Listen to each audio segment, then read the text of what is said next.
पानी नजर आ रहा है। पूरा पूरा एक एक डेढ़ डेढ़ फ्लोर जो है वो पानी में है। कुछ गॉसिप्स ये कहती हैं कि ये बंद तोड़ा गया है। 1700 की कैपेसिटी है हाँ। और ये 2100 चल रहा है, यानी कि ये अपनी कैपेसिटी के बियॉन्ड चल रहा है। वो छोटा सा बच्चा, अब आप देखें कुछ गलतियां हम खुद भी करते हैं। वैसे ही हमने फिर तमाम बोट्स को यहाँ से उस प्रिकॉशन। सर कितने लोगों को रेस्क्यू कर चुके हैं अब तक? अभी तक वो मरीज के और इसमें थे, इसमें हमने 950 लोगों को एवैक्यूएट किया। क्योंकि कितना माल मवेशी अंदर फंसा हुआ है? वो एग्रीकल्चर डिपार्टमेंट दे रहा है। वो लेके आ रहे हैं, बिल्कुल लेके आ रहे हैं। जो बड़ी कैनाल्स हैं वहाँ भी हम ऑपरेशन करते रहते हैं। वो उन्होंने अपने कपड़े उतारे हुए हैं। अब उनका घर जो है जाहिर है वो फिर भी थोड़ा सा ऊंची जगह पर है, वो डूबा हुआ है। आपको डूबता पंजाब दिखा रहे हैं, आपको वो पंजाब दिखा रहे हैं जो भारत की जानिब से आबी दहशतगर्दी के शिकार है। पूरी दुनिया के सामने अपने आप को एक चेहरे पर नकाब पहनकर अपने आप को एक अजीम कौम, सो कॉल्ड अजीम कौम गर्दानने वाली मोदी सरकार जो है वो साल 2026 में 2025 के शब खून के बाद एक बार फिर से पाकिस्तान में पानी को बहैसियत हथियार इस्तेमाल करने की कोशिश करते हुए आपको नजर आ रही है। अगर मैं इस मकाम की बात करूं तो हम इस वक्त शेखुपुरा में मौजूद हैं, मेरे साथ इजाज साहब मौजूद हैं। दे इवन डोंट नो कि we have got sons of soil here. अगर वतन अजीज में किसी भी किस्म का कोई शब खून मारा जाएगा तो अल्लाह के फजल से उस शब खून के नुकसानात को मिनिमाइज करने के लिए हमारे पास हमारे हीरोज मौजूद हैं। सो आज का प्रोग्राम रेस्क्यू 1122 के हीरोज के नाम। वैसे तो मुख्तलिफ डिपार्टमेंट्स अपना काम कर रहे हैं, लेकिन rescue are the front liners, they are the soldiers of the nation, जो रियासत के इस मुश्किल तरीन वक्त में इस अवाम के मुआविनो मददगार के तौर पर मौजूद है। ये लाहौर हो, ये शेखुपुरा हो, ये सियालकोट हो या कोई भी इलाका जहां पर भारतीय आबी जो जाहरियत है जो उसका शिकार हुआ है। आप मेरे अतराफ में देख सकते हैं, आपको पानी ही पानी नजर आ रहा है। पूरा पूरा एक एक डेढ़ डेढ़ फ्लोर जो है वो पानी में है और it is not a normal situation. वहीं पर इमदादी इदारे बेतहाशा तादाद में अपनी अपनी जिम्मेदारी अदा करने पर मौजूद हैं। मेरे साथ इजाज साहब मौजूद हैं। इजाज साहब डिस्ट्रिक्ट ऑफिसर हैं जी। लोगों को कायल करना, बायल करना, क्योंकि लोग अपना घर बार नहीं छोड़ना चाहते। ये रेलवे ट्रैक है जी, ये भी ट्रेन यहाँ से गुजर रही है, इज इट सेफ? हाँ जी, अल्हम्दुलिल्लाह। कोई ट्रेन को खतरा तो नहीं है? इरिगेशन जो है ना वो डिपार्टमेंट ने इसको क्लियर किया, इस वाले से ये अपना रेलवे ने इसको रेलवेज लुक आफ्टर कर रही है। सर क्या ये जो हैपनिंग हुई है इसमें मुख्तलिफ किस्म की गॉसिप्स हैं।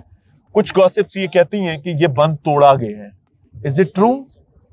ये देखें, ये कुछ टेक्निकल चीजें हैं, वो तो मतलब उस लेवल के वो एक्सपर्ट लोग जो है ना, वैसे हाँ। जो इसका चूंकि बारिशी पानी था पीछे से, तो उस हवाले से फिर ज्यादा पानी, इनकी कैपेसिटी जो अभी अभी बेड नाला है, ठीक है, इसकी जो मेरे नॉलेज के मुताबिक या जो इरिगेशन डिपार्टमेंट के, इसकी 1700 की कैपेसिटी है और ये 2100 चल रहा है, यानी कि ये अपनी कैपेसिटी के बियॉन्ड चल रहा है। ज्यादा तो चल रहा है, ठीक है। जब ज्यादा चलेगा तो फिर वो एक्सेसिव पानी होगा तो वो सिचुएशन पैदा करेगा। उसको जहां से भी जगह मिलेगी वो पानी स्पिल ओवर रहेगा, ठीक है। तो बंद का भी मसला है, प्रॉपर बंद नहीं बने हुए मसाइल हैं, आबादियों में पानी चला जाता है। उसकी वजह से फिर यहाँ पे जो है ना, ये आप देख रहे होंगे, ये बिल्कुल इसके साथ यहाँ से ये ब्रीच हुआ, तो उसकी वजह से ये सारी आबादियों में ये जो सामने यहाँ से टूटा हुआ नाला नजर आ रहा है, जी ठीक हो गया। ये जी दाईं जानिब पैन करें जरा, वो बिल्कुल रेलवे ट्रैक के बिल्कुल साथ आपको जगह नजर आ रही है। यहाँ से पानी जो है उसने अपना रास्ता बनाया है और आबादियों में शामिल हुआ है। कश्ती को बिल्कुल स्लो कर दिया गया है। वो सामने आपको ट्रेन आते हुए नजर आ रही है। सो अभी इस पर बात भी करेंगे। ये एक नॉर्मल सिचुएशन नहीं होती। वो सामने आपको ट्रेन आती हुई नजर आ रही है, जाहिर है उसने अपनी रफ्तार के मुताबिक आना है।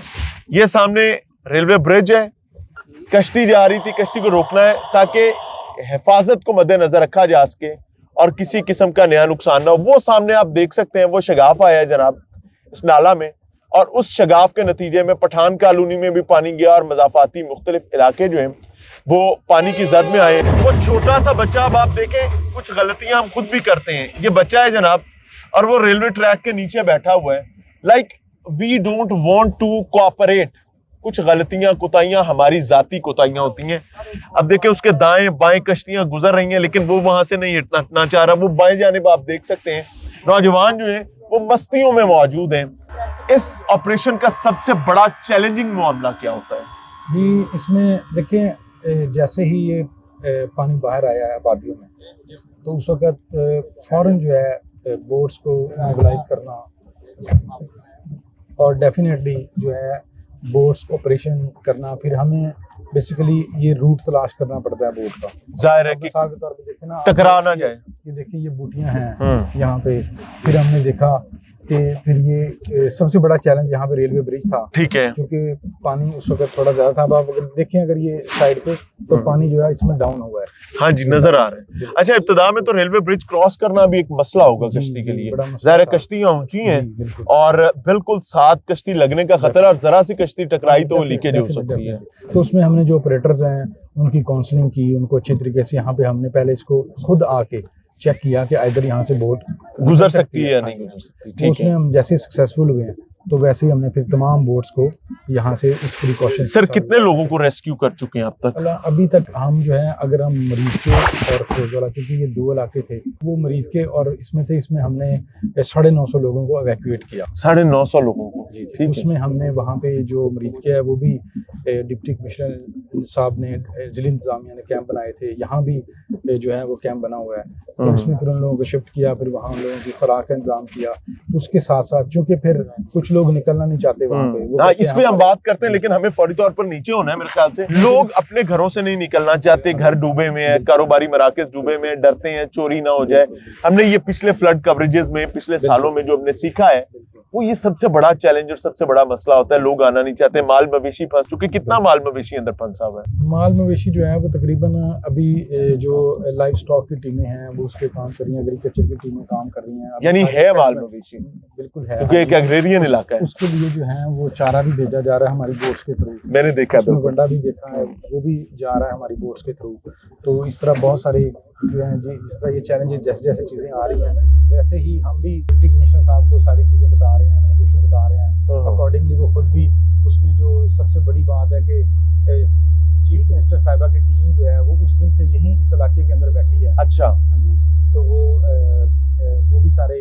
अच्छा, सीएम साहिबा की टीम की जानिब से, जिला इंतजामिया की जानिब से क्या क्या इंतजाम किए गए? कोई खाने का बंदोबस्त किया गया, कोई अद्वियात का किया गया? ये चूंकि पहले जो है ना, सारी यहाँ से जो इस इलाके को अप्रोच थी स्टार्ट में, वो मोस्टली बोट्स के थ्रू ही थी। दुरुस्त है। तो वो जितनी गई, रोड एक्सेस नहीं थी इतने, अभी भी ना होने के बराबर ही है। अभी भी डाले ही जा सकते हैं, वो भी कुछ इलाकों से। नहीं, अब जो एक ये वाला एरिया है पठान कॉलोनी, इसमें बैक से अगर आप अभी भी गाड़ी में जाएंगे, तो अभी मैं खुद होके आया हूँ उस इलाके से। अच्छा, वेरी हमारी सारी जो टीमें हैं डिस्ट्रिक्ट गवर्नमेंट की, वो यानी अब आपकी रोड के रास्ते भी इमदाद का मामला शुरू स्टार्ट हो गया है।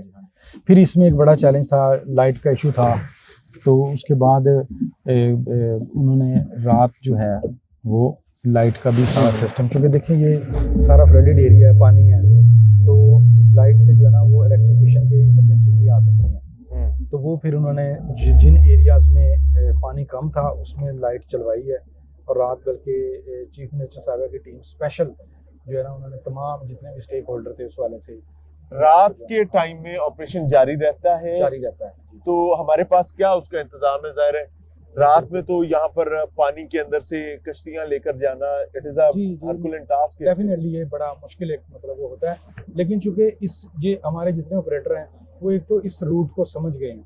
मकामी ऑपरेटर्स को भी रखा जाता है, मकामी लोग जो हैं उनको प्रायोरिटी मिल जाती है। उसकी एक और वजह भी है, क्योंकि हम रूटीन के साथ हमारे पास ड्रॉनिंग केसेस आते हैं, ठीक है, नॉर्मल रूटीन में भी, ठीक है, तो बंदा डूबते हुए, तो यहाँ पर ऑपरेशन यहाँ पे ऑलरेडी ऑपरेशन जो है ना वो हमारे ये सारे नालाज में, इवन के जो बड़ी कैनाल्स हैं वहाँ भी हम ऑपरेशन करते रहते हैं। तो हमारे जो ऑपरेटर हैं इन एरिया से या इन नहरों से, इन नाला से ऑलरेडी नोन है। तो डेफिनेटली ये एक था जो शुरू में हमने जो अपने असेस करके रूट तलाश किए। तो नाइट के वक्त थोड़ा सा है, नाइट में हमने इमरजेंसी लाइट्स रखी हुई हैं, फ्लड लाइट्स रखी हुई हैं, वो हम लेके जाते हैं। और साथ में अकेली बोट नहीं जाती, हम कोशिश करते हैं जाता है, दो कश्तियां रखी जाती हैं ताकि किसी को इमरजेंसी हो जाए तो दूसरा बैकअप जाए। अब वो देखे ना राइट साइड पर दिखाएं जी, वो एक बुजुर्ग बैठे में, वो उन्होंने अपने कपड़े उतारे हुए। अब उनका घर जो है जाहिर है वो फिर भी थोड़ा सा ऊंची जगह पर है, वो डूबा हुआ है, बट वो घर से बाहर नहीं जाने को तैयार होंगे। जाहिर है उनके एसेट्स हैं वहां पर और चोरी का भी खतरा है। देखें ये जो सारा एरिया ना, इस एरिया से मैं खुद भी अभी जो है ना थोड़ी देर पहले ये पूरी दीवार देखें जी, पैन करें जरा राइट साइड पर, ये पूरी दीवार है जनाब, ये बाउंड्री वॉल है जो अंदर है पानी के। अच्छा जी, अभी ये जो हाउसेज आपको नजर आ रहे हैं ना, अगर आप उस साइड से जाएंगे ना तो पैदल इस एरिया में आया जा सकता है, पीछे से एक्सेस है। हाँ जी, एक्सेस है, रोड एक्सेस है। उसके ये जो दरमियान में जो कुछ गांव ये जो मकान बने हैं, इनके अंदर थोड़ा सा इशू है, लेकिन उसमें भी पैदल वो लोग आ सकते हैं। ये जो बच्चे मौजूद हैं इनके पास रोड एक्सेस है? ये जो बच्चे ये उस साइड से, अच्छा परली तरफ से? जी उस साइड से, यानी यहाँ खाना पहुंचाना ही पड़ेगा? बिल्कुल पड़ेगा, लेकिन यहाँ पे पहले भी हम बोट्स के थ्रू बहुत ये तमाम लोगों को खाना दे चुके हैं। तो अभी जो है ना इस पे मजीद ये कितनी डेप्थ है ये आगे इसी तरीके से जब पानी ही पानी? जिसमें हम चल रहे हैं ना, ये भेड़ नाला है अभी जिसमें जा रहे हैं, इसकी डेप्थ तो ज्यादा है, इसकी तो 14 फीट होएगी, 15 फीट होएगी, लेकिन उसकी जो सराउंडिंग्स में है तो वो पानी कम है। अब देखें ना ये मिसाल के तौर पर ये एरिया, ये तकरीबन है 12-14 फीट, वो दीवार से अंदाजा हो रहा है। देखें ना, यानी वो जो दीवार है, यानी वो आप छत देख पूरा एक फ्लोर अंदर है। हाँ जी, वो तकरीबन उसकी बेस जो है ना, वो बेस उसकी वो है, वो तकरीबन वहाँ वो बच्चे देख रहे हैं आप, 1 फीट पानी भी नहीं है। अगर वो तो ऊपर खड़े हैं। हाँ जी, ऊपर खड़े हैं, तो नीचे 2 फुट होएगा मैक्सिमम, 3 फीट होएगा, इससे ज्यादा नहीं है। लेकिन ये चूंकि हम बेड़ नाला के अंदर, हम नाले के अंदर कश्ती पे, तो इसमें ज्यादा उसकी डेप्थ है। ठीक हो गया जी।